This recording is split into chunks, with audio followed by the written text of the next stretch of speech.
Então vamos lá, pergunta na tela. A dúvida que responderemos hoje é a seguinte: tem alguns amigos que gostam muito de orar no monte. Segundo eles, orar lá no monte é diferente. É algo muito mais poderoso do que orar apenas em casa. Eu gostaria de saber se isso existe mesmo, se a oração feita em um monte ou mesmo na igreja tem mais força que a oração feita em casa, por exemplo. Muito obrigado, querido irmão, por dividir com a gente essa dúvida. Lembrando que você também que me assiste tem essa oportunidade. Coloque a sua pergunta, a sua dúvida aqui nos comentários desse vídeo e ela pode ser selecionada. E nós temos publicado perguntas respondidas sempre aqui, de segunda a sexta, às 15 horas. Então você não tem por que não fazer parte do nosso canal. Embaixo desse vídeo tem o botãozinho inscrever-se. Faça a sua inscrição, é gratuito, é aqui pelo YouTube e você vai aprender muito da Bíblia Sagrada. Se você ainda não me conhece, eu sou o presbítero André Sanches, sou autor desse canal, autor também do blog esboçandoideias.com e a minha missão hoje é te ajudar a entender a Bíblia de forma profunda. Então faça parte da nossa comunidade. Vamos então à nossa lousa de explicações, aprender mais dessa questão que é muito interessante. A gente vai aprender com profundidade, mas antes, se você gostar desse vídeo, deixe o seu like, o seu curtir ajuda muito o nosso canal. Saiba que é um ato onde você nos ajuda a espalhar mais os nossos vídeos, tá bom? Vamos lá então. Então vamos lá, texto na tela. Comecemos analisando Mateus capítulo 14, 23, que diz o seguinte: despedidas as multidões, o Senhor Jesus, diz o texto, subiu aonde? Ao monte. Preste bem atenção. A fim, ou seja, com o objetivo de orar sozinho. Em caindo a tarde, lá estava ele só. Jesus aqui orando lá numa montanha. Mas em Êxodo 24, versículo 16, diz algo também sobre monte. A glória do Senhor, o Senhor pousou sobre o Monte Sinai, e a nuvem o cobriu por 6 dias. Ao 7º dia, do meio da nuvem, chamou o Senhor a Moisés. Então Moisés subiu ali naquela região do Monte Sinai. Queridos, nós temos diversas coisas grandiosas de Deus que aconteceram em montes. Inclusive, parece que os montes têm algo de especial dentro da narrativa bíblica. E isso faz com que muitas pessoas gostem de orar, de cultuar a Deus lá nesses montes, ou até pequenas áreas mais elevadas ali nas suas cidades, porque não é toda cidade que tem algum monte. E essas pessoas, eu já até conversei com pessoas que testemunham que esse ato de subir a um monte para orar gera experiências muito mais profundas com o Senhor Deus.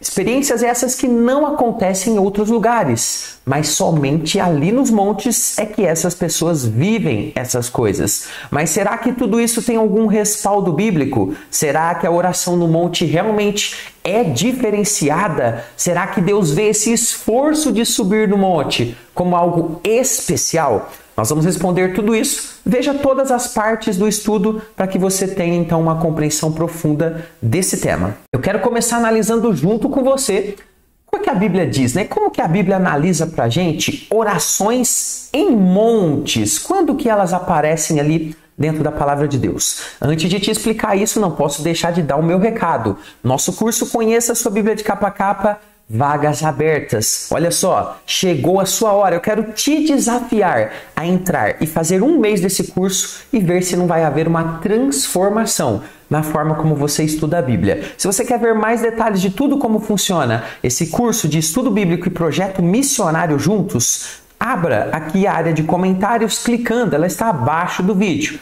No primeiro comentário fixado tem um link, você aciona esse link e vai estar na nossa página. Pode também clicar nesse mais logo abaixo do título do vídeo e ali tem também o link do nosso material. A oração em regiões de montanhas era muito comum lá entre o povo judeu, onde é descrito ali na Bíblia várias ocasiões envolvendo montes, principalmente por causa da geografia daquele território que favorecia tal prática devido à quantidade de montes que existiam ali, e inclusive em regiões vizinhas também muitas montanhas. Outro fator interessante foram as grandiosas coisas que Deus fez e que envolviam também os montes. Você pode lembrar comigo nesse momento, por exemplo, os 10 mandamentos foram dados a Moisés lá no Monte Sinai, e você pode encontrar isso lá em Êxodo 19 e 20. Ali você vai encontrar todos os detalhes envolvendo esse monte. Temos também o grande profeta Elias, que, segundo nos ensina a Bíblia, venceu os 450 profetas de Baal ali no Monte Carmelo, quando Deus mandou fogo do céu e levou o sacrifício, conforme você deve lembrar ali dentro da palavra de Deus. Temos essa história também lá no livro de Reis. E claro, o Templo de Salomão também foi construído nas regiões montanhosas de Jerusalém. Então, quando as pessoas vinham a Jerusalém fazer as suas peregrinações, nas festas, por exemplo, a visão do monte, a visão do templo era num monte, num local bastante ali elevado. Nós temos ali, então, muitas ocasiões envolvendo montanhas. Vemos também o próprio Senhor Jesus várias vezes usando os montes como local de suas orações. Relembremos aqui o texto que lemos no início, onde Jesus subiu ao monte com o objetivo de orar sozinho. Bom, por esses e outros motivos, os montes aparecem na Bíblia Sagrada com muita frequência, sempre relacionados a momentos especiais e poderosos de comunhão com Deus. Deus fez grandes coisas utilizando os montes. Então veja, é muito interessante a gente avaliar isso. Só que tem um problema. Tudo isso que eu falei para você agora, que é uma análise pontual dessas questões, acaba sendo uma análise rasa que leva pessoas a conclusões erradas. Por quê? Não são somente onde aparecem os montes na Bíblia que tem que ser analisado. Não é somente as experiências que tivemos ali com personagens em montes que tem que ser analisadas. Isso leva a conclusões erradas. Então, preste bem atenção. Parece óbvio entender que, por causa desses fatos bíblicos, os montes teriam então algo de especial para oferecer em termos de comunhão com Deus e poder. Ou seja, o lugar parece fazer muita diferença quando a gente observa esses acontecimentos nos montes. É o que muitas pessoas entendem e, por esse fato, sempre estão buscando o quê?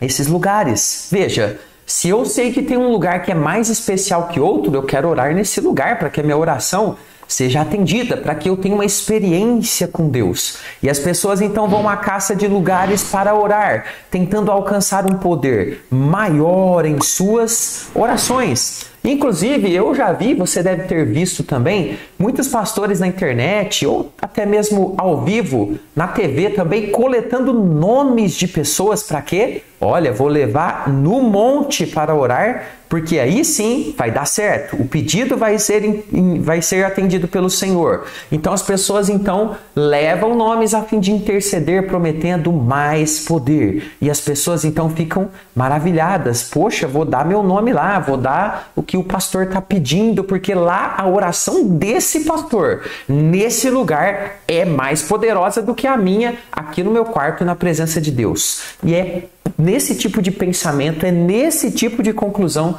que está o erro, algo cheio de crendice que a Bíblia não nos ensina, superstição.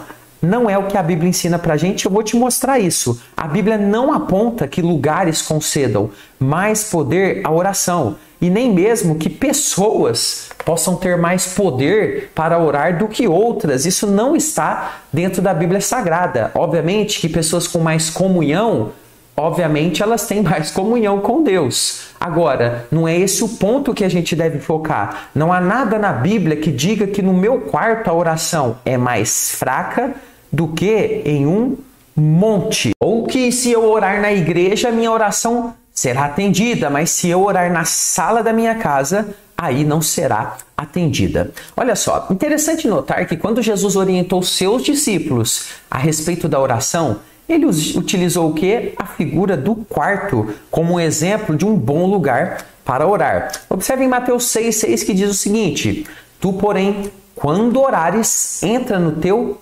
quarto. Mas será que Jesus está falando aqui que o quarto é que tem poder? Nós já vamos ver que não. Continua o texto e diz o seguinte: fechada a porta, orarás ao teu pai que está em secreto, e teu pai que vê em secreto te recompensará. Veja, é evidente que Jesus não estava aqui apontando que lugares conferem poder à oração. Não é esse o ensino. Ele estava tratando o caráter de comunhão e de verdade entre aquele que ora e Deus. Logo, aquele que ora pode ir orar então no seu quarto em secreto? Pode. Pode orar no monte em secreto? Pode. Pode orar na sala da sua casa em secreto? Pode. Pode ir para uma praça orar em secreto? Obviamente que sim. Esse é o ponto. Jesus estava cutucando também ali os hipócritas que oravam com o fim de serem vistos. Ou seja, o objetivo deles era parecer mais especiais que outros, mais espirituais. E eu digo aqui com bastante ousadia e temor também que muitos pastores têm esse objetivo de se mostrar, de se parecer mais espiritual e mais poderoso. Isso é triste. Esse não é o foco de Jesus. O foco de Jesus era a forma correta de orar a Deus e não os lugares. A oração, ela deve ser humilde para Deus e não para se aparecer. Apesar de gostar de orar no monte e em lugares solitários, Jesus nunca atribuiu poder aos lugares, mas ao exercício da fé daqueles que oravam, da comunhão com Deus. Mas agora eu quero apresentar para você algumas curiosidades importantes e depois uma conclusão desse tema. Onde as pessoas oravam nos tempos bíblicos? Será que as pessoas oravam somente no monte? Vamos dar uma olhadinha nisso? Só a título de curiosidade, nós temos registrado na Bíblia orações em diferentes lugares. Por exemplo, tem aqui algumas citações. Lá em Atos 9:40, oração no cenáculo, que o cenáculo era um tipo de salão que ficava no andar de cima de uma casa. Temos orações conforme está em Atos 20, de 36 a 38, à beira do mar. Dentro da água, como em Lucas 3:21, no terraço de uma casa, lá em Atos 10:9. E agora me vem à memória, por exemplo, Jonas orando de dentro do ventre de um grande peixe. Temos orações em palácios, orações em diversos lugares. Também podemos destacar que a oração modelo, dada pelo Senhor Jesus, o Pai Nosso, não apresenta indicações do quê? De lugares para ser realizada. Dessa forma, lugares não conferem qualquer status de poder à oração.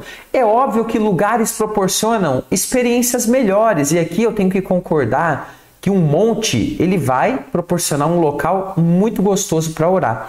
E tem locais que são piores, dependendo do ambiente deles. Por exemplo, vai orar num calçadão de uma grande cidade ou dentro de um shopping lotado. Aí não tem condições de você orar.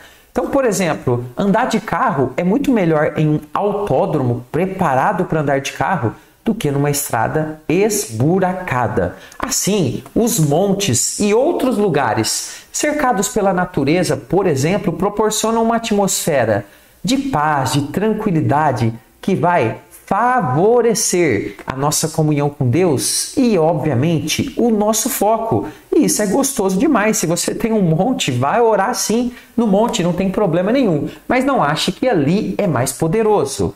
Outros lugares podem ser utilizados para orar da mesma forma. Então, esse fato, o monte, não determina que uma oração seja ou não forte. A oração sincera de uma pessoa a Deus, independentemente do lugar, será ouvida pelo Senhor. E aí, Ele decidirá e dará sempre a última palavra em sua resposta, como bem disse Tiago, lá em Tiago 5,16.